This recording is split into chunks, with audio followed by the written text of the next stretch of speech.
for this day, Spirit. Thank you for this day. Thank you for this day, Spirit. Thank you for this day. This beautiful, this beautiful, this beautiful day. This beautiful, this beautiful, this beautiful day. Thank you for this day, Spirit. Thank you for this day. Thank you for this day, Spirit. Thank you for this day. This healing, this healing, this healing day. This healing, this healing, this healing day. I really want you to learn this song. I want you to learn it so you can sing it as you walk around the park or walk around the neighborhood or you're on the treadmill. Thank you. And you can sing it for everything. I'm going to challenge you to sing it for all those things you don't even think you like. I double dig dog dare you to sing. Thank. As you wake up in the morning, look in the mirror.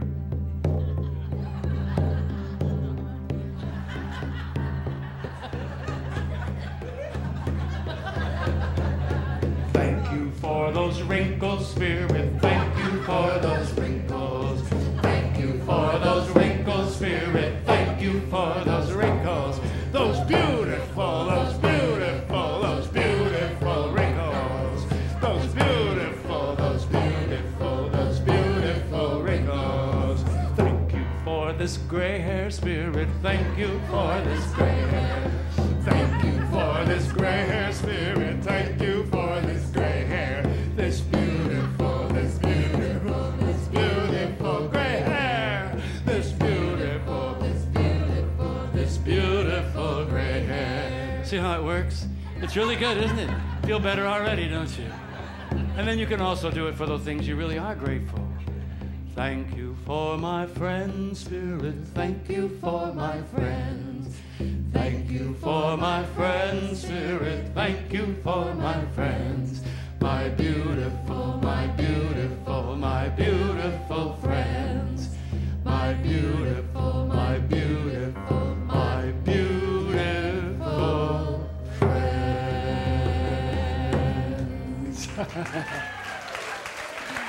Yeah. That's the Thanksgiving gift to you. That's what you can take with you wherever you go. It is the Sunday before Thanksgiving, and we're ending up our three-part little series here on how to create an incredible life for yourself using spiritual principles. And it begins, of course, always surrounded by thanksgiving and gratitude. We started 3 weeks ago, and I talked about the law of circulation. I showed you Ohm's law, and we talked about how sometimes we're resistant, and when we're resistant, we stop that flow of life's and love's energy through us, and that's one reason why we're not experiencing the incredible life that we want to experience, is because we're resistant, we're holding back. And so the message was to let go and live freely. And then the second week, we talked about the abundance in the world. And you know that it's a very true thing that we will only manifest as much as we believe is available in the world. So if you think there's not enough, then it's not going to be enough.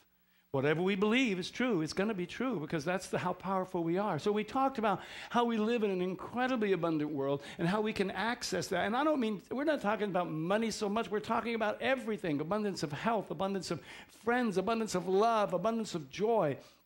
The great truth that came when Jesus said, it is the Father's great pleasure to give you the kingdom. And the kingdom is not a kingdom of poverty and degradation and dismal despair. It is a kingdom of joy. It is the kingdom of heaven. We're talking about that. This last piece that we're going to put here today is going to sort of tie it all together and give a little recipe on how to make these things work for us in our life, because the point is to have an incredible life, to access the great abundant power of Spirit in our life. This is found in the book of Proverbs. It says, for as a man thinketh in his heart, so is he. And that's part of a great spiritual truth we're teaching here all the time. We say thoughts held in mind produce after their kind. It's the fundamental law of metaphysics. Now, this is an old scripture. It's from the Hebrew Bible, the book of Proverbs. There's a great spiritual guru who lives on the island of Maui named Ram Dass. Some of you may know of Ram Dass. You may have heard him. He says it like this: if you keep examining your mind, you'll come to see that thoughts of who you are and how it all is are creating the reality you are experiencing. Oh, man. The good news and the bad news. Yeah, the bad news is it's our fault. The good news is we can change it. Yeah, if we don't like the world we're living in, we can change our thinking, change our thoughts, and we can make a different one. And that's true for us, not only on an individual level, but also on the macro level, as a society and as a culture and as people. This really is about the power of intention, which is our mind to focus of thought. And we're talking about that. Webster defines intention as a determination to act in a certain way. Two important words, act and determination. That's the thing. And today we're talking about both those things, the determination and the acting, because that's what makes it happen. For example, when I came here 8 years ago, first thing I did was join the 24-hour fitness. Yes, sirree, Bobby. I did that. And I made a commitment. I signed it for 3 years, $36 a month for 3 years. It's going on now. It's still going on. So, hey, because I believe that going to the gym on a regular basis is good for you. Who believes that? God bless you. I see those hands. All right, good. You believe it. I believe it. So I went and I actually made a commitment. Isn't that great? Are we done? No, we're not done? What? Why? What's missing? What? I have to go? Oh. You're so smart. I have to act on that commitment. Yeah? That's the whole point. 3 frogs on a lily pad. 2 of them decide to go to the gym. How many are left? 3. Because deciding to go to the gym and going to the gym are different things. I made that up for you. Okay. Intention. It is a determination, and this is incredible power that we have. Johann Wolfgang Goethe is a great German writer, philosopher, historian. And he wrote something that was really powerful, because sometimes we think just because we're holding a thought that we're kind of all alone in the dark just holding a thought. And what he says to us is not true, that thought is not true. He talks about how amazing it is when we hold that thought, when we make a commitment within ourselves for something to happen. Here's what he says. Until one is committed, there is a hesitancy, always the choice to draw back, always ineffectiveness. Concerning all acts of initiative and creation, there is one elementary truth, the ignorance of which kills countless ideas and many splendid plans. That the moment one definitely commits oneself, then providence moves too. All sorts of wonderful things occur to help one that would never otherwise have occurred. A whole stream of events issues from the decision, raising in one's favor all manner of unforeseen incidents and meetings and material assistance which no one could have dreamed would have come their way. Just because we make the commitment, we set the intention. What it says is when we set that intention, it's like all the universe is lining up, all of the billiards getting ready for us to roll the ball. Everything is moving in unseen and magical ways. That's important for us to know. We are not alone. When we set an intention, we begin to create the spiritual mechanics of the universe to move things, to make a difference. But it will not happen if we don't roll the ball. There is power in intention. I'm going to give you an acronym today. I like to do this, BACA. I tried to think of something that was really clever, and I just couldn't. I really did. You know, that it would mean something. So we have BACA. Yeah. Don't Google it, because it's really kind of embarrassing, all the different things that this stands for. For me, and for us today, it's going to stand for believe, anticipate, commit, and act. These are the 4 steps that you need to think about. Believe, that's an easy one. Oh yeah, I believe in the law of circulation. I believe God gives as you receive. I believe all that. That's an easy one. Anticipate. That means that we're going to hold it in our mind as an actuality, as a possibility coming to us right now. It's not like I just believe it and it's going to happen to her, or it might can happen to those people, but it's not going to happen to me. That's not anticipation. Anticipation is I believe it, and I believe it's going to happen to me. Then commitment means I'm going to actually do something. I'm going to say something. I'm going to make some action that's going to say I'm going to commit to this. Sometimes a commitment is telling other people. Benjamin Franklin had a cure for alcoholism. You know what it was? His cure for alcoholism was to go around in the village in which you lived and to tell everyone that you were quitting drinking. Tell everyone. Because then, if you started to drink, everyone would know. In other words, have a commitment and then tell everybody the commitment so that then they can collectively hold that with you. It's one of the also powerful things that works in the 12-step program now. If you're in a 12-step program now, when you first join it, you usually stand up and tell people how many days you have until you get to 90, and then you're off the hook. Let me just tell you how powerful that is. If on the 91st day you think, oh, I think I'll have a beer, because then you have to start all over again. You see, it's that commitment that also enlists other people and the universe to join with you and support you in that action. Then the last one is act. And that means we have to follow through and do something. We're going to talk about these in a more powerful way, but I wanted to share with you some people who are doing this. Margie and Nikki have just finished teaching a class, a 10-week class called Prosperity Plus that was facilitated on DVD by Mary Mann and Morrissey. It was a powerful class. It's not about money. It was about transformation. It's about making a commitment to live in an abundant world. And it's pretty amazing. Things happen to people in that class as a result of their belief, as a result of their anticipation, as a result of their commitment, and as a result of the actions they took. And rather than me tell you about it, I thought maybe they could tell you about it. I've suffered from debilitating chronic pain for the last 18 years. Pain so intense that I often wanted to end my life. Since coming to the Unity community, I have found incredible support through this process and have set the intention, and as well as the community setting the intention for me, of healing and wholeness. And my pain levels have continued to decrease. I feel happier and more alive than I have in 18 years, so it's a really wonderfully supportive community, and I'm very grateful to have found Unity.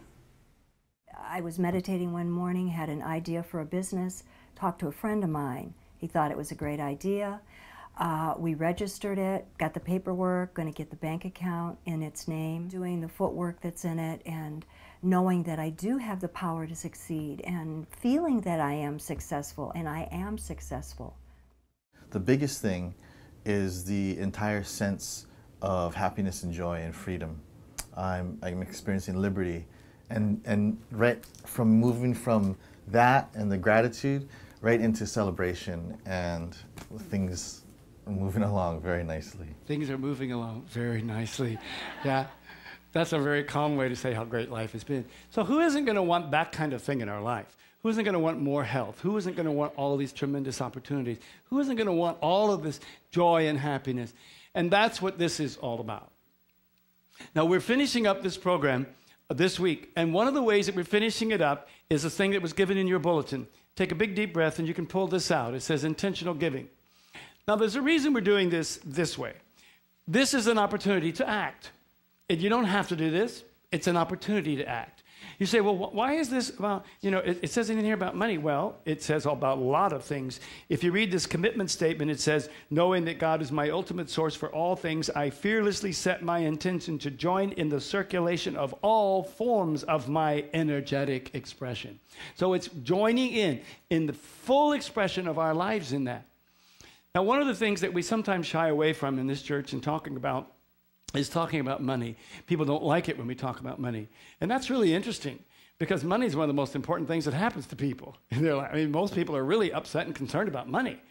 And we would be really remiss as a spiritual community if we did not talk about that for you, because there are some spiritual things that can help you in that. And I would be remiss if, as a minister, if I said, oh, well, I'm not going to talk about money because, people don't want to talk about money.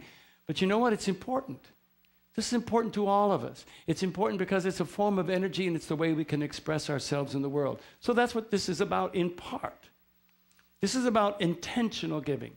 This is a way to act. This is a way to commit. So if you're not sure about, okay, I can believe and I can anticipate, but I'm not sure about how to commit or how to act, this is one way you can. Now, some of you already are. And some of you belong to other spiritual communities. And if you do, and that's the way you give and support and act your love, perfect. I'm inviting you just to go along with the process with us, knowing that what you are giving in the world is coming back to you 100-fold. Here's what I'm going to ask you to do. I'm going to ask you to take this, all of you take it and hold it in your hands. I want you to be peaceful with it. We're not here trying to take your money. The amount of money on here is absolutely irrelevant. The only reason it says name and address is so we can write you a letter and say thank you. That's all. We just want to say thank you. We're not going to write you bills and send you things. It's not about that. This is you, your commitment, and your action. So here's what I want you to do. I want you to hold this. And if it brings up some fear, if it brings up some anxiety, like, oh, man, I don't like it in church when they talk about money. Oh, la, la, la, la. Okay, I want you to just let that come up. You can feel it. Because here's what I want you to remember. It's on the board. I want you to remember this. I believe that God is my source. Okay? Whatever fear there is, this is what you say. Let's say it together. I believe that God is my source. Good. Next, I want you to know that the more you give, the more you will receive. That's part of the spiritual law we've been teaching about. So I'm asking you to believe that. I'm asking you to hold this and to believe that. Will you say it out loud together? I know that the more I give, the more I will receive. That's the believe part. I commit to giving with intention.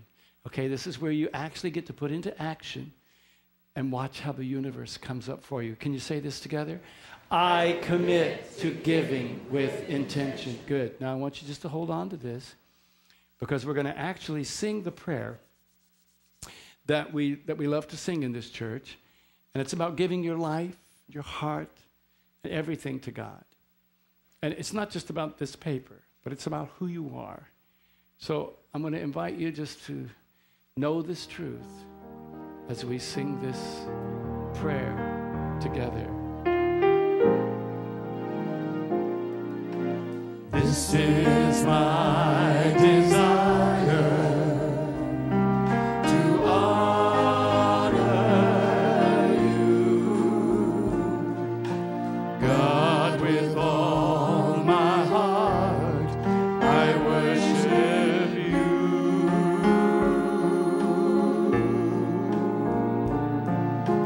All I have within me, I give you praise. All that I adore is in you.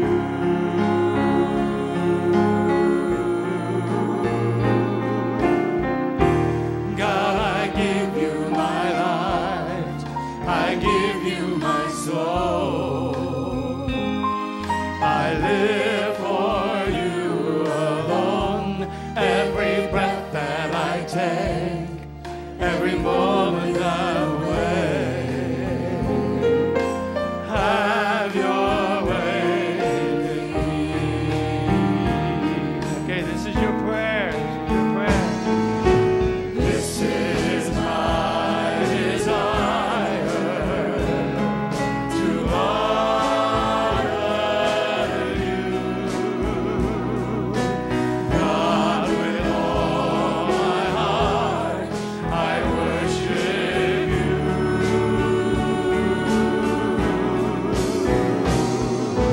All I have within me, I give you praise. All that I adore is in you.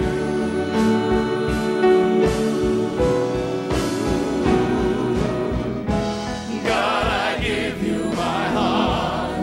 I give you my soul. I live for you alone. Every breath that I take, every moment I'm awake, have your way in me. Have your way in me. Have your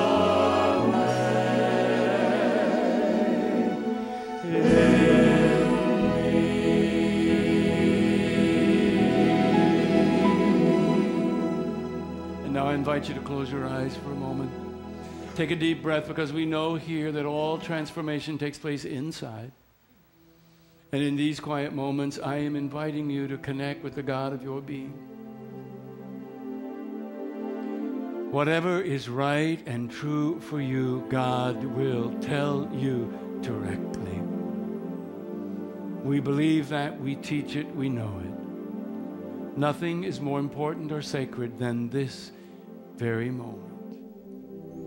When you come to your own heart and listen to the still, small voice that is inside you, the voice that says, I love you. I have always loved you. And I will always love you. Listen to that voice now as we come to God in the sacred and holy silence.